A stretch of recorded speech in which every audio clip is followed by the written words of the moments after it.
Oke, sekarang kita finishing cake eskavator.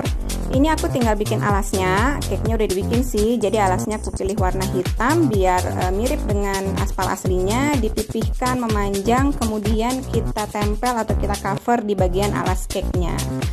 Terus sampai keliling, kemudian ditempelin fondan warna putih, strip-strip, jadi seolah-olah garis-garis yang ada di aspal. Setelah itu jangan lupa kita pasang mainannya. Nah, tipsnya biar mainannya nggak goyang-goyang, nggak lari-lari sana sini, kita selotip dengan menggunakan stick, kemudian ditusuk ke bagian kuenya.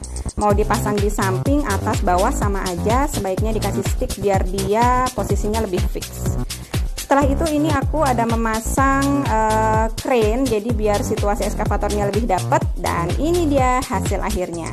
Ini cake, atasnya 15 cm, bawahnya 20, kemudian pakai alasnya yang cukup besar yaitu 40 cm diameternya. Oke guys, ini semuanya pasti bisa bikin. Selamat mencoba, eskavatornya bisa pakai mainan aja loh. See you.